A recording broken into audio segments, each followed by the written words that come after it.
l'essentiel. Donc, David Doat, qui va nous parler en premier lieu, est maître de conférences en philosophie à l'Université catholique de Lille et actuellement titulaire de sa chaire Éthique, technologie et transhumanisme. Ses travaux ont porté ces dernières années sur les représentations de l'humain augmenté et de la vulnérabilité dans la littérature philosophique et transhumanisme contemporaine. Il travaille aujourd'hui sur les enjeux éthiques des relations entre l'humain et ses technologies. Il va donc nous parler ce matin de la théorie de l'esprit dans le transhumanisme.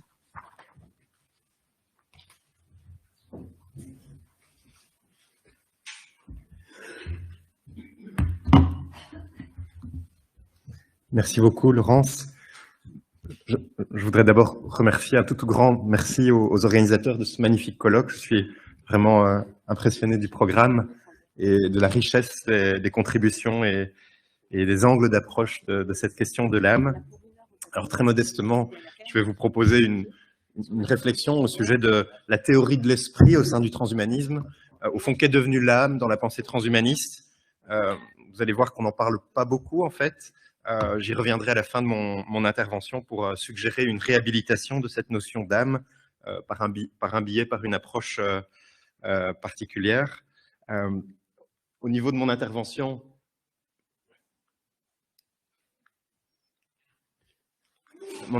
va se répartir en 4 points. Je vais d'abord dire un mot au sujet du transhumanisme pour que nous en ayons une compréhension de base partagée. Ensuite, je vais travailler la question du rapport entre le corps et l'esprit. D'ailleurs, il y a un écrasement de l'âme sur le concept d'esprit ou de conscience au sein du transhumanisme. Il y a plutôt un flou à ce sujet-là, j'y reviendrai.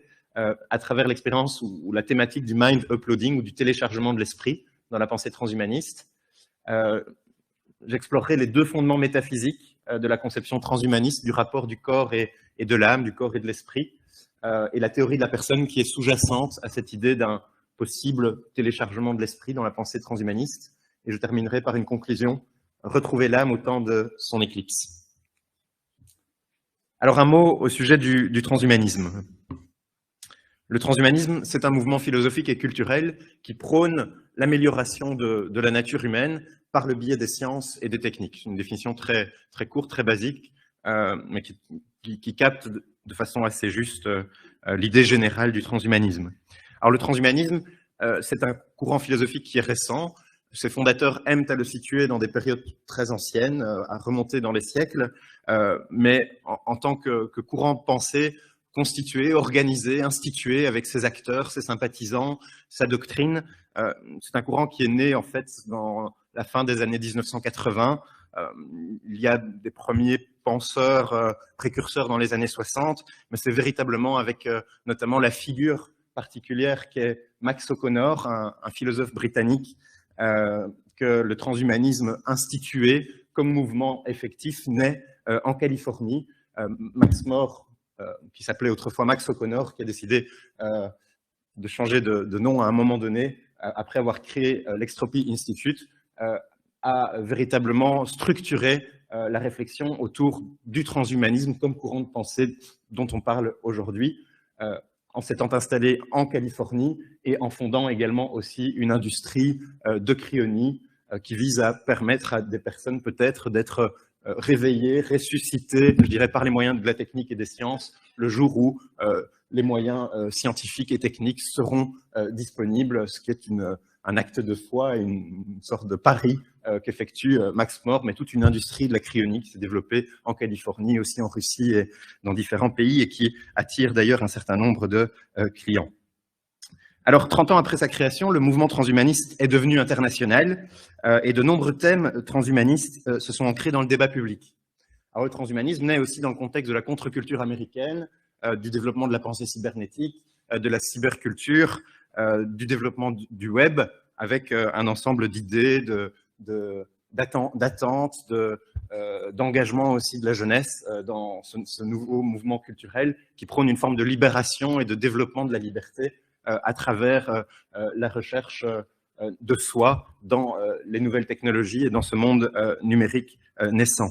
Et les acteurs industriels de la première heure issus de la bulle Internet des années 90, Google, Amazon, SpaceX, etc., restent encore aujourd'hui engagés dans des projets qui sont plus ou moins explicitement liés au transhumanisme, qui suscitent une attention de la part du public. On peut citer entre autres de nombreux projets d'augmentation humaine, notamment dans le contexte militaire, la thématique de l'intelligence artificielle, bien sûr, avec la quête d'une forme d'intelligence artificielle. Enfin, c'est ce Graal que recherche un certain nombre d'informaticiens, de conférer à l'intelligence artificielle une autonomie de plus en plus grande, quitte à la rendre consciente de soi ou capable de prendre des décisions autonomes. On n'y est évidemment pas du tout, mais ces visées constituent des formes d'idéaux régulateurs, d'objectifs lointains qui animent la communauté de recherche de l'intelligence artificielle et qui sont nés, qui ont été formulés dans les premières communautés de jeunes étudiants, de discutants dans les années 80-90 notamment, autour des groupes de réflexion organisés par Max More et l'Extropy Institute. Elon Musk, par exemple, en a fait partie et est un grand fervent de la pensée transhumaniste. Il en a adopté d'ailleurs le vocabulaire, les concepts, les angoisses et les attentes. On peut encore parler de la robotique, de la colonisation spatiale, des interfaces cerveau-machine, notamment les prothèses neuromorphiques de la société Neuralink d'Elon Musk, l'industrie cryonique, notamment avec Max More et un ensemble d'autres acteurs, etc. Alors, parmi les thèmes transhumanistes, on trouve encore celui du téléchargement de l'esprit ou du mind uploading, qui n'a pas d'autre concrétisation que strictement fictionnelle aujourd'hui, bien sûr. Alors, cette thématique du mind uploading a une généalogie, s'inscrit aussi dans une histoire qui précède le transhumanisme. Un certain nombre d'auteurs de science-fiction en parlent déjà dans les années 30, 1920-1930. Donc, ce n'est pas un thème inventé, je dirais, par les penseurs doctrinaux du transhumanisme. Ils le reprennent à leur charge et vont le développer. Alors, qu'est-ce que le mind uploading? Le mind uploading, je vais de temps en temps parler de mind uploading, de temps en temps de téléchargement de l'esprit, de façon équivalente, désigne un processus technique par lequel l'esprit, c'est-à-dire la conscience, l'ensemble des souvenirs, de la personnalité et des propriétés mentales d'un individu spécifique, est transféré depuis son cerveau biologique d'origine vers un substrat informatique. Alors l'opération consiste à capturer les états cérébraux et par là même leurs corrélats mentaux et à les reproduire numériquement sous la forme d'une simulation informatique. L'ordinateur pourrait alors exécuter un modèle de simulation du traitement de l'information du cerveau, de sorte qu'il réagisse essentiellement de la même manière que le substrat biologique d'origine et qu'il fasse l'expérience d'un esprit conscient. Le téléchargement de l'esprit reste bien sûr aujourd'hui une hypothèse qui est tout à fait fictionnelle, qu'explore la science-fiction depuis longtemps, mais elle fait aussi l'objet de débats philosophiques depuis 2-3 décennies dans différentes revues de philosophie de l'esprit, de philosophie analytique, en particulier du côté anglo-saxon, parce que l'hypothèse du mind uploading offre une expérience de pensée qui interroge nos intuitions, au fond, sur ce qui fait le cœur de l'identité d'une personne. Mon propos ne sera donc pas ici d'ouvrir le débat sur la plausibilité ou non, ou la faisabilité techno-scientifique du mind uploading, mais de questionner ses présupposés métaphysiques. C'est ça qui nous intéresse. En particulier, 2 conceptions de la personne humaine qui sont en jeu dans les débats transhumanistes sur cette question.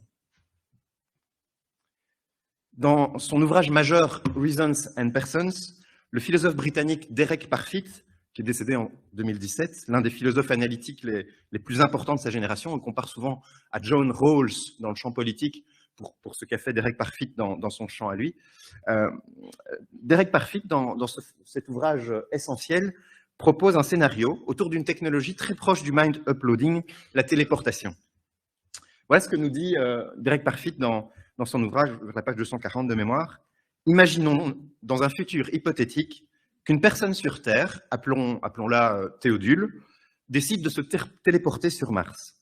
Entrant dans la machine de téléportation, un sas de sécurité se referme sur Théodule et un scanner enregistre, tout en détruisant son corps et son cerveau, l'état exact de toutes ces cellules, ainsi que les rythmes et dynamiques de leurs interactions complètes. Ces informations sont immédiatement envoyées sur Mars par radio vers une seconde machine installée là-bas, le réplicateur, qui reconstruit exactement le cerveau et le corps de notre ami Théodule tels qu'ils étaient sur Terre. L'individu qui sort du réplicateur n'est pas numériquement l'individu détruit sur Terre, mais il se souvient être entré dans le téléporteur sur Terre. Il possède la mémoire biographique et le sentiment intime d'être la personne qu'il a toujours été, c'est-à-dire notre cher ami Théodule. La question philosophique que soulève cette expérience de pensée est alors la suivante. En quel sens a-t-on affaire à Théodule sur Mars? Une fois téléporté sur Mars, Théodule est-il bien toujours Théodule? Avons-nous affaire à la même personne? Lui en est tout à fait convaincu. Parfit soutiendra que la personne téléportée sur Terre, de la Terre sur Mars, est bien la personne reconstituée sur Mars. Sur quelle théorie métaphysique de la personne humaine et de l'identité personnelle cette thèse est-elle fondée? C'est la question que je voudrais poser pour aller plus loin. Donc, j'en viens à mon troisième point. 2 fondements métaphysiques du mind uploading et de l'identité personnelle. L'idée du mind uploading a commencé à faire l'objet de discussions scientifiques et philosophiques dans les cercles extropianistes. Donc, l'extropianisme est la première philosophie du transhumanisme que Max More a développée quand il a fondé à l'époque, en 1988, l'Extropy Institute. C'est vraiment la philosophie première du transhumanisme et on peut encore aujourd'hui soutenir que c'est le cœur originaire de la pensée transhumaniste. Et donc, dans les groupes de discussion, les think tanks extropiens, la question du mind uploading apparaît donc, dès le début de la création de l'Extropy Institute, parce qu'un roboticien qui est en dialogue régulier avec Max More publie un livre qui va marquer les esprits, Mind, Children, the Future of Robot and Human Intelligence. Dans son ouvrage, More soutient que la survie future de l'humanité ne sera pas une affaire d'adaptation biologique, mais de transfert des fonctions mentales prises en charge par les systèmes biologiques jusqu'à nos jours vers des systèmes synthétiques plus efficaces, par exemple de type électronique ou numérique. Cette thèse, qui va plus loin que la téléportation en arguant de la possibilité de substituer au substrat biologique du corps humain un substrat purement informationnel, présuppose une certaine théorie de l'identité personnelle et de l'esprit. Pour Moravec, qui représente ici une bonne partie aussi de la pensée transhumaniste, des auteurs transhumanistes qui s'inscrivent dans cette conception métaphysique de la personne et de l'identité, pour Moravec, le téléchargement de l'esprit a en effet des implications dualistes claires. L'esprit doit être considéré comme pouvant être séparé de son substrat biologique, de la même façon qu'un programme informatique peut être compilé pour fonctionner sur différentes plateformes informatiques. Cette vision est une version de la conception computationnaliste de l'esprit qui conçoit la pensée, les sentiments, les souvenirs, la propriété d'être en vie, d'avoir des états mentaux ou d'être conscient comme des fonctions calculatoires de l'esprit, et ce dernier comme un système formel général de traitement de l'information. Concernant sa théorie de l'identité personnelle, Moravec s'écarte ici clairement de la thèse de l'identité corporelle. Une thèse de l'identité corporelle qui soutient qu'un esprit transféré dans un nouveau corps provoquerait la création d'une nouvelle personne. Au contraire, pour Moravec, sa conception métaphysique de l'esprit lui fait voir dans le mind uploading la possibilité de reproduire la même personne et il voit dans l'esprit une forme logique indépendante de ses substrats matériels et ce qui permet de concevoir la possibilité d'une immortalité personnelle de type informationnel. Il suffirait de faire migrer, de téléporter, de reproduire les constituants formels, logiques, fondamentaux de l'esprit sur différents substrats pour s'assurer de sa survivance. Alors, dans son livre « How We Became Posthuman », Katherine Ailes, une grande chercheuse américaine qui a fondé notamment le champ très large du posthumanisme, qu'il ne faut pas du tout confondre avec le transhumanisme, ce que l'on fait systématiquement en France, et ce qui est une grave erreur. Katherine Ailes soutient que les positions philosophiques de Moravec participent d'une conception informationnelle de la personne humaine, dont la métaphysique est archaïque et remonte au moins à Platon. Dans cette même veine, un auteur comme Eric Davis, dans Techgnosis, définit les transhumanistes comme des technognostiques et voit dans le transhumanisme une résurgence cybernétique de la gnose. La plupart des critiques francophones du transhumanisme, comme Jean-Michel Beignet ou Jean-Gabriel Ganassia, pour n'en citer que les noms les plus connus, s'inscrivent dans cette lignée. Ils voient dans la proposition transhumaniste de s'émanciper de la fatalité d'un corps biologique limité et fini, les mêmes thèmes séculaires des religions gnostiques. la primauté de l'esprit sur le corps, le rejet du corps comme défaillant et fini, la dévaluation de la nature par opposition au règne de l'esprit, l'espoir d'une migration des âmes, la connaissance des sources du mal et de la souffrance et des moyens techniques de les éviter. Les auteurs relèvent que ces éléments de croyance sont caractéristiques d'une religiosité de type gnostique et d'une déviation de la pensée transhumaniste par rapport à la rationalité des Lumières, ainsi qu'au projet scientifique et intellectuel de l'humanisme. Alors, ce que je voudrais souligner ici, en guise de transition vers la seconde partie de mon propos, est que bien des transhumanistes ne se reconnaissent pas dans la tentation gnostique qui leur est reprochée et sont loin de partager les positions métaphysiques dualistes de Moravec. L'idée du mind uploading, par exemple, a suscité des inquiétudes chez les extropiens depuis les premiers débats sur ce sujet au sein du mouvement. Anders Sandberg, un philosophe suédois qui enseigne à l'université d'Oxford, par exemple, donc c'est l'un des transhumanistes universitaires les plus influents aujourd'hui, s'est toujours opposé, et il a fait partie des premiers groupes de discussion avec Max More dans les années 90, Anders Sandberg s'est toujours opposé aux vues dualistes, affirmant que « any change of the body is a change of oneself », tout changement du corps est un changement de soi-même, et que dans la plupart des dualismes, l'âme est supposée capable d'exister sans un corps. Il y a quelque chose qui n'est pas permis dans le dualisme, la séparation n'est pas permise parce que l'information doit toujours être incarnée quelque part comme un processus dans quelque chose. En d'autres termes, pour bon nombre de transhumanistes, l'hypothèse du téléchargement de l'esprit n'implique pas nécessairement un univers dualiste. Et telle fut très tôt la conviction de Max More, le fondateur de l'extropianisme, qui constitue, comme je vous le disais, la philosophie première du transhumanisme. Alors, pour comprendre pourquoi le dualisme des substances, dans ses versions cartésiennes, ou plus récemment computationnalistes, informaticiennes, connexionnistes, etc., est une croyance métaphysique dont les transhumanistes n'ont pas besoin, il est essentiel de prendre en compte la théorie de l'identité personnelle qui irrigue la pensée extropianiste, que l'on connaît mal en fait. Cette théorie a été développée par Max More dans l'héritage de la pensée de Derek Parfit. Alors, pour Parfit, l'identité personnelle repose traditionnellement sur la croyance qu'il existe un moi stable au centre de nos émotions, de nos pensées, de nos souvenirs et de nos perceptions. À la suite de Hume, Parfit rejette cette croyance. Il n'y a pas d'esprit, il n'y a pas d'âme ou d'entité métaphysique comme un moi ou une conscience. Il n'y a qu'un flux continu d'impressions qualitatives et d'états mentaux auxquels correspondent constamment des états physiques. Cette théorie ne rejette pas l'idée qu'il existe des personnes, mais Parfit soutient plusieurs choses. Premièrement, que l'identité personnelle ne repose pas sur l'existence d'un moi permanent et stable. Deuxièmement, qu'une personne n'est pas nécessairement la même avec le temps qui passe. C'est une affaire de degrés et de variations.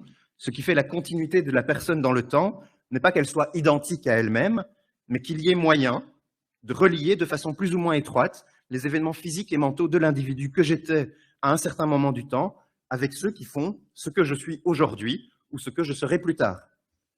Ce qui fait ma continuité personnelle, ce n'est donc pas une substance, un moi, ni un substrat physique particulier, mais la liaison entre les états physiques et mentaux de ma vie, ce que Parfit appelle la relation R, qui est vraiment un concept que développe, que construit Derek Parfit dans son œuvre. Troisièmement, Parfit soutient qu'il ne faut pas confondre l'identité numérique d'un individu et son identité personnelle. En principe, il est possible que l'identité personnelle ne soit pas anéantie en changeant d'identité numérique. Si la relation R est garantie, une personne peut survivre si elle change de corps. Ou bien deux individus spatio-temporellement distincts pourraient partager la même identité personnelle s'il existe une relation R entre leurs états physiques et mentaux, c'est-à-dire une connexion telle que si un individu éprouve en première personne les souhaits, les désirs et les souvenirs d'un autre individu numériquement distinct, il pourrait s'avérer qu'ils sont la même personne. Nous serions dans ce paradoxe avec notre ami Théodule s'il avait survécu sur Terre à sa téléportation et que deux Théodules se retrouvaient l'un sur Terre, l'autre sur Mars, tous les deux absolument convaincus de partager les états mentaux et le sentiment intime d'être chacun Théodule.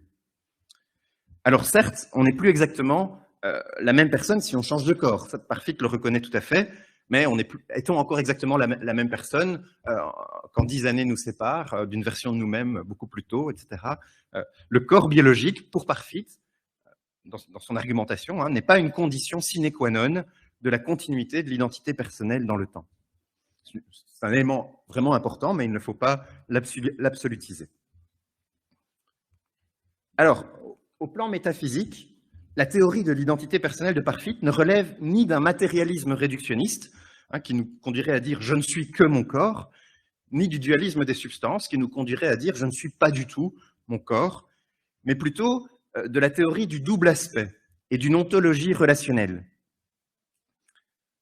La conscience, dans cette théorie-là, la conscience et la matière sont deux aspects épistémologiquement irréductibles, mais complémentaires, d'une même réalité fondamentale, d'une même et unique réalité fondamentale, dont nous n'avons jamais qu'une connaissance partielle. Cette réalité n'est pas faite de substance, mais de relation. L'identité personnelle est la relation R qui existe entre un ensemble d'événements physiques et mentaux qui n'ont rien à voir avec l'union mystérieuse du corps et de l'esprit. Cette vision qui renouerait avec le dualisme des substances est étrangère à Parfit. Il faut vraiment sortir d'un cadre de pensée, on pourrait dire hérité de la tradition grecque, du substantialisme, d'une tradition aussi culturelle judéo-chrétienne.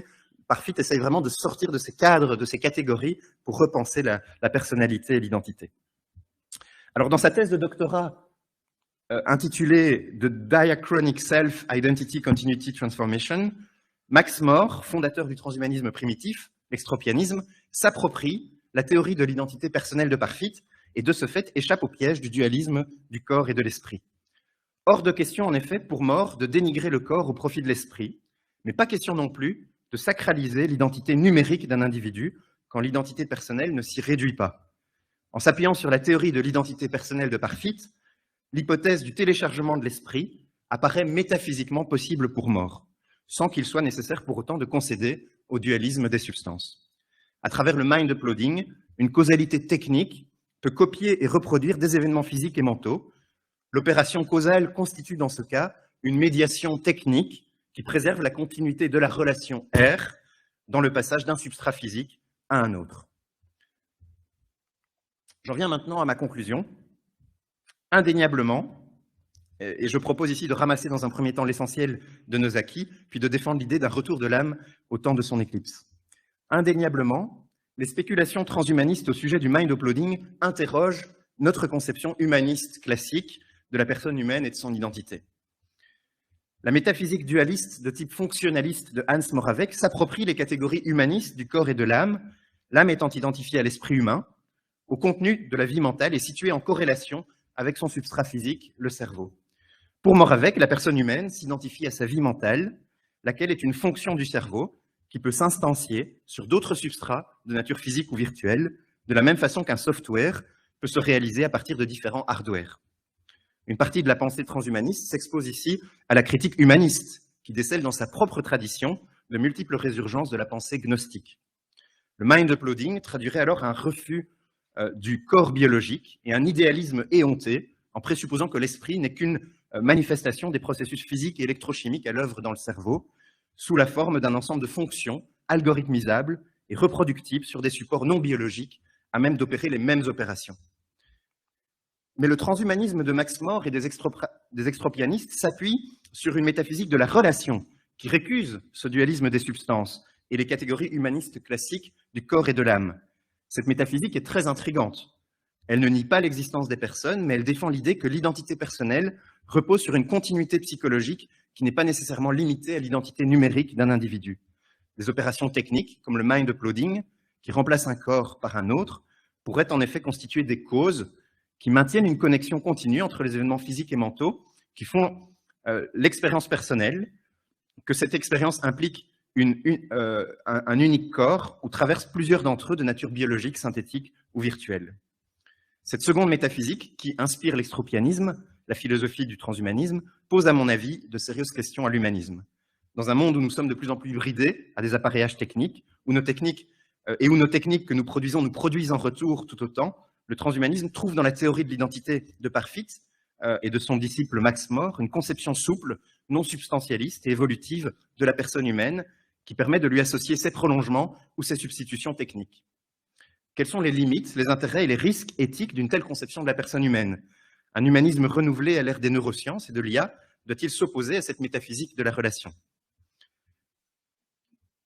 Ma conclusion, une piste de développement possible serait de critiquer la réduction moderne du concept d'âme au concept d'esprit, dont l'humanisme a hérité, me semble-t-il, au moins depuis Descartes, en réduisant l'âme à la vie mentale et aux phénomènes cognitifs. La réflexion sur la nature humaine s'est cristallisée autour du problème du corps et de l'esprit, et sur une alternative entre dualisme et monisme. Cette réduction de l'âme à l'esprit nous conduit aussi à un autre dualisme, né de cet écrasement théorique entre le corps et le cerveau. De nombreux travaux scientifiques présupposent en effet que la base matérielle de notre identité personnelle est notre cerveau, et que le reste de notre corps est secondaire et inutile pour capter l'essence de la personne humaine. Dans cette même tendance, l'extropianisme de Max More, de même que de nombreux transhumanistes à sa suite, n'opposent pas le corps et l'âme, rabattus sur l'esprit et ses phénomènes mentaux, mais ils opposent par contre le corps et ses événements cérébraux, en postulant que le noyau central de l'identité personnelle se situe au niveau des expressions de l'activité cérébrale. De ce point de vue, tout en cherchant à s'en libérer, la métaphysique moniste de Max More hérite méthodologiquement du dualisme cartésien qui oppose au corps ses expressions cognitives et leur base cérébrale. Elle hérite aussi d'un réductionnisme épistémologique en identifiant l'âme, l'esprit et la pensée. Ces concepts s'écrasent. L'âme n'est plus du tout comprise au sens aristotélicien comme la forme d'un corps naturel ayant la vie en puissance. Alors, je ne suis pas neuroscientifique, mais ce que de nombreux développements des neurosciences semblent suggérer aujourd'hui, je pense ici par exemple aux travaux précurseurs déjà relativement anciens de Francisco Varela, mais ses prolongements plus récents dans les théories de l'énaction, c'est que nous ne pouvons pas isoler le cerveau humain de sa relation avec l'ensemble du corps et l'environnement avec lequel nous sommes en interaction permanente. Sous l'angle de ces travaux, il est possible d'envisager que les phénomènes mentaux doivent être délocalisés de leur confinement dans l'espace cérébral, en suggérant qu'ils doivent être corrélés à un ensemble complexe de relations au sein d'un système dont le cerveau n'est qu'une des parties essentielles, certes, mais non suffisante. Ces travaux me semblent permettre de renouer au plan métaphysique avec l'intuition aristotélicienne de l'âme comme la forme d'un corps dont les sciences contemporaines montrent la dimension éminemment relationnelle. Nous pourrions donc ici repenser l'identité de la personne humaine sur la base d'une métaphysique alternative au dualisme ou au monisme, une métaphysique illémorphique de la personne humaine. Une telle métaphysique nous conduirait fortement à douter de la